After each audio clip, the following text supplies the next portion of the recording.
Baik, halo semuanya. Jadi pada kali ini saya Samuel Belen Eoldes Menjunta dengan yang 220402128 akan membahas materi selanjutnya dari mata kuliah multimedia ini, yaitu pengembangan sistem multimedia. Jadi dalam mengimplementasikan dari multimedia ini ada yang namanya itu sistem multimedia. Nah, di dalam sistem multimedia ini ada namanya siklus pengembangan multimedia. Jadi pengembangan sistem multimedia ini harus mengikuti tahapan pengembangan sistem multimedia. Jadi yang pertama itu adalah pengembangan itu harus diawali dengan mendefinisikan masalah. Setelah kita mendapatkan apa masalah yang perlu kita lakukan, masalah yang kita dapatkan untuk dapat diselesaikan dengan sistem multimedia, maka kita akan mempelajari apakah masalah ini akan menjadi suatu masalah yang layak untuk diselesaikan dalam studi kelayakan. Lalu setelah kita membicarakan tentang kelayakannya, maka kita harus memikirkan tentang apa aja yang kita butuhkan untuk menyelesaikan masalah melalui sistem multimedia ini. Melalui sistem multimedia yang sudah banyak dikembangkan, apa yang kita butuhkan untuk menyelesaikan masalah. Maka dibutuhkanlah namanya analisis kebutuhan sistem, di mana kita harus menganalisis masalah, dan dari analisis masalah itu kita analisis apa yang menjadi kebutuhan kita melalui sistem multimedia itu. Setelah kita dapatkan kebutuhan daripada analisisnya itu, maka kita rancangkanlah konsep bagaimana konsep yang akan kita implementasikan kepada masalah yang kita jumpai ini, yang mau kita selesaikan ini melalui sistem multimedia. Apa konsep daripada sistem yang akan kita selesaikan dari permasalahan yang kita jumpai ini. Lalu setelah kita merancang konsep, kita rancanglah isi daripada penyelesaiannya. Setelah kita merancang isinya, barulah kita merancang naskah. Setelah kita merancang naskah, lalu kita buat grafik. Setelah daripada kita merancang grafik, kita memproduksi sistem. Lalu setelah kita produksi, kita lakukanlah tes atau uji coba daripada sistem yang sudah kita buat. Setelah kita coba untuk melakukan tes dan ternyata sistemnya berhasil, barulah kita menggunakan sistem daripada sistem multimedia yang telah kita ciptakan dan kita tes. Setelah kita coba untuk sekali menggunakan beberapa kali dan tidak ada kendala daripada penggunaan sistem yang kita ciptakan, barulah kita lakukan pemeliharaan daripada sistem agar sistem multimedia tersebut dapat bertahan dan dapat digunakan dalam jangka panjang. Itu adalah penjelasan secara singkat, namun tidak ada salahnya kita kita membicarakannya dan memaparkan secara lebih jelas lagi. Nah,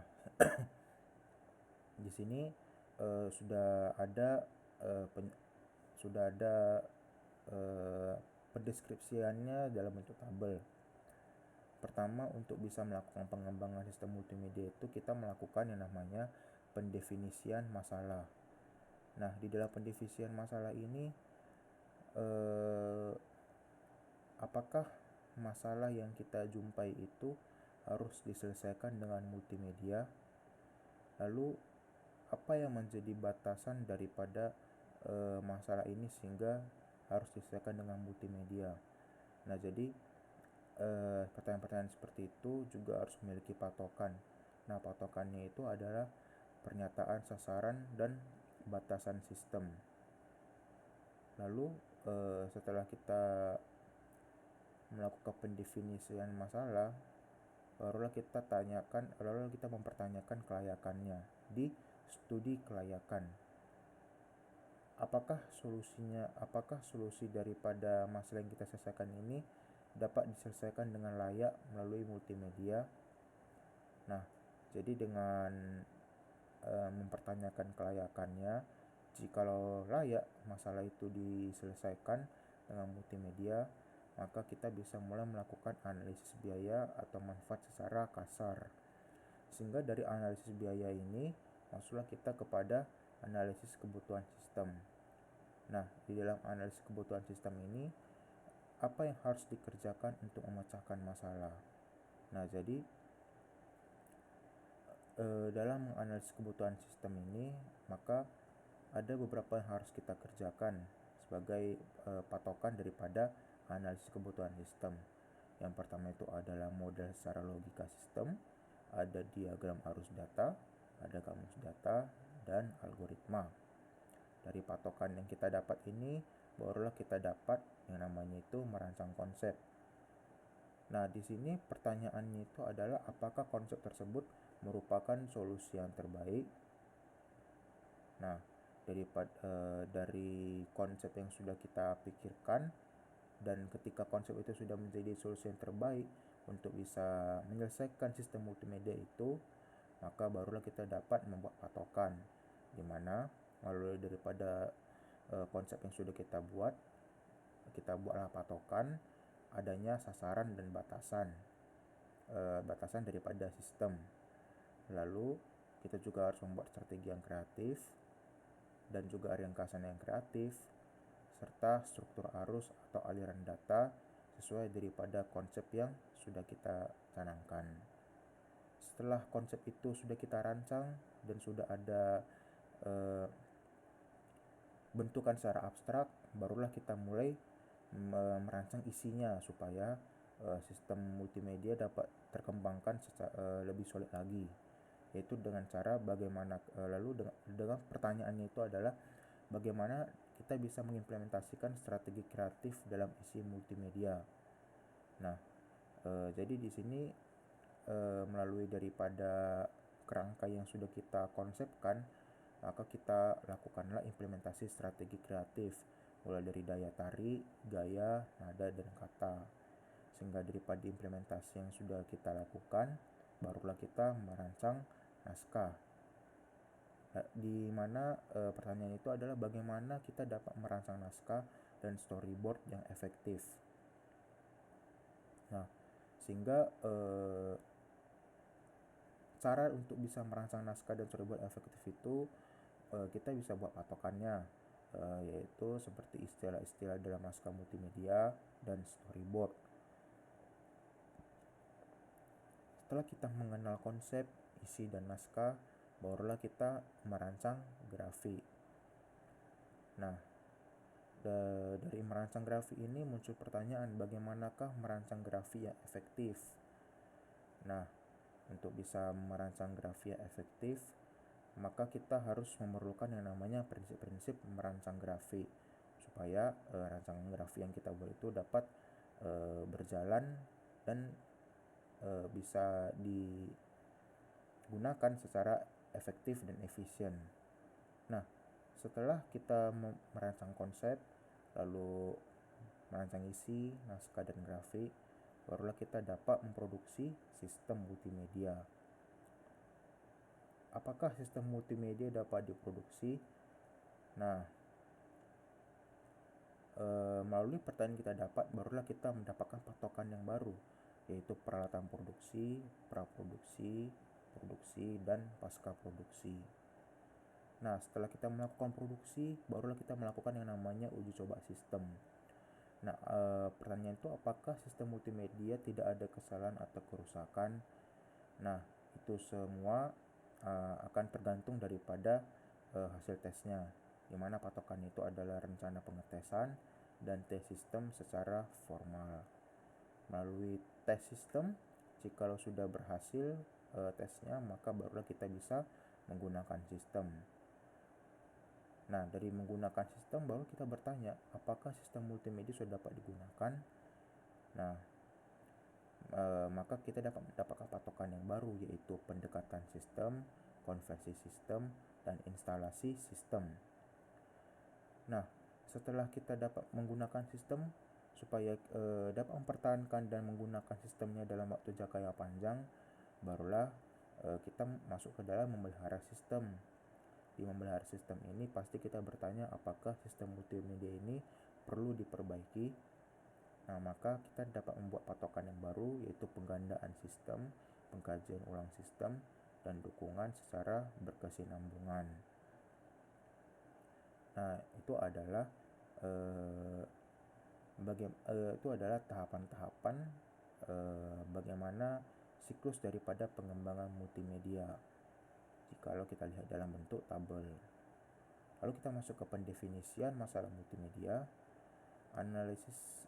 Masalah yang dipelajari analisis sistem adalah masalah yang dihadapi pengguna.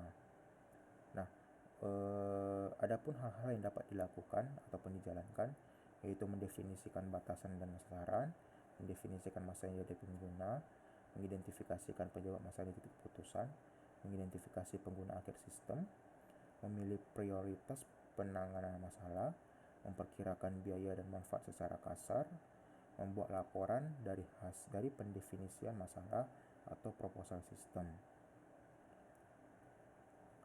Sasaran dan batasan sistem multimedia.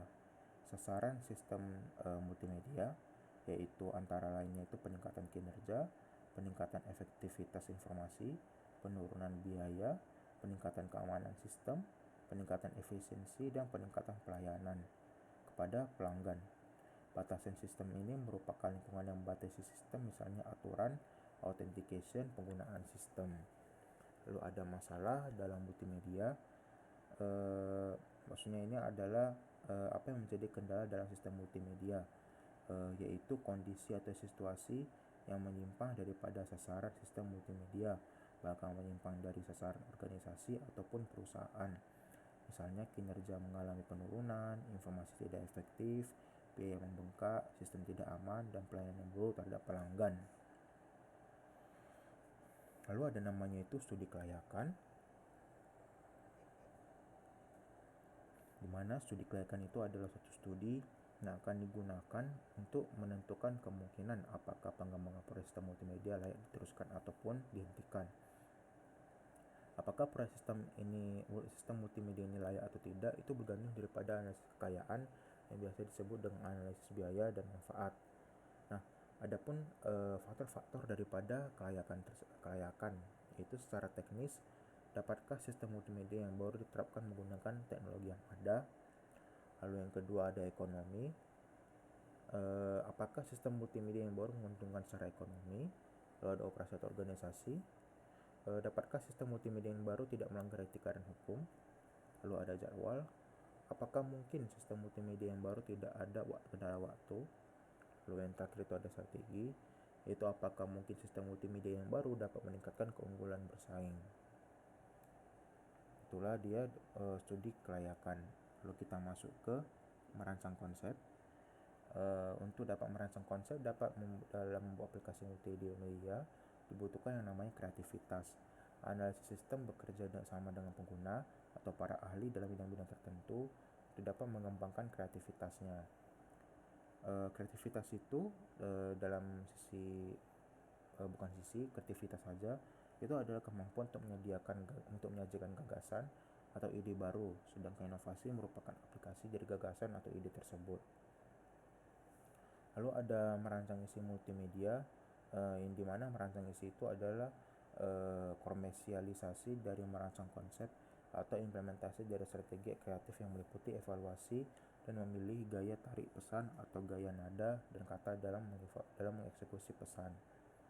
Adapun prinsip dasar dalam menulis naskah multimedia, yaitu merancang naskah yang memiliki beberapa pertimbangan agar penulisan naskah multimedia itu dapat efektif, yaitu memahami penglihatan, suara, gerakan yang berhubungan dengan persepsi dari pesan yang diinginkan penonton. Lalu kata yang ditampilkan dalam iklan menginterpretasikan gambar dan pemikiran lebih lanjut. Lalu tampilan multimedia umumnya lebih efektif dalam penampilan daripada dalam perkataan. Maka kemampuan video untuk berkomunikasi dengan penonton harus lebih menonjol. Sejumlah adegan direncanakan hati-hati. Terlalu banyak adegan cenderung membuat penonton bingung. Nah, pada dasarnya multimedia itu adalah media yang close up. Artinya layar multimedia pada umumnya terlalu kecil untuk mengungkapkan rasa inti adegan dalam iklan. Lalu menggunakan kata super, sebagai tema dasar sehingga penonton melihat dan mendengar keunggulan produk yang diiklankan. Jika memungkinkan tampilan nama merek, jika ingin menonjol bidikan kamera pada kemasan terlogo untuk membangun identifikasi merek. Lalu komunikasikan satu ide dasar saja, hindari manfaat tambahan yang tidak terlalu menonjol. Lalu ada pembacaan audio yang keras untuk perhatian, tidak tulis yang pendek dan strukturnya tidak rumit. Lalu ada namanya itu merancang storyboard, di mana storyboard ini merupakan serangkaian sketsa dibuat untuk persegi panjang menggambarkan suatu urutan elemen-elemen yang diusulkan untuk aplikasi multimedia. Lalu ada merancang grafik, di mana merancang grafik 2 dimensi ini meliputi merancang garis, bentuk warna, kontras nilai, tekstur, dan format. Garis adalah tanda yang dibuat oleh alat yang digambar melalui permukaan. Garis dikategorikan berdasarkan tipe, arah, dan kualitasnya. Tipe garis atau atribut garis merujuk pada gerakan garis dari awal hingga akhir yang berupa garis lurus, lengkung, ataupun siku-siku. Arah garis ini menggambarkan hubungan antar garis terhadap halaman yang dibedakan menjadi 3, yaitu garis horizontal, vertikal, ataupun diagonal. Nah, kualitas garis ini merujuk pada bagaimana garis digambarkan, apakah putus-putus, tegas, halus, ataupun patah-patah, tebal atau tipis, kuat ataupun lemah. Nah, bentuk merupakan gambaran umum dari sesuatu atau formasi yang tertutup atau jalur yang tertutup. Cara untuk menggambarkan bentuk itu adalah dengan garis. Cara lainnya dengan menggunakan warna dan kolase. Warna abu-abu yang dihasilkan dari pertemuan antara hitam dan putih bermuka bentuk yang tidak dibuat dengan garis, sedangkan kolase adalah aktivitas memotong dan menempelkan material dengan sedikit berbeda, seperti rendam kertas foto pada permukaan 2 dimensi. Nah, kita masuk ke warna. Warna itu merupakan elemen grafik yang sangat kuat dan provokatif, sehingga multimedia yang dirancang sesuai dengan warna yang disukai pasar. Beberapa saran untuk merancang warna yang efektif adalah sebagai berikut. Yang pertama, pilihlah warna sesuai dengan konsep. Yang kedua itu pilihlah warna yang dapat membangkitkan semangat ataupun kepribadian pemesan.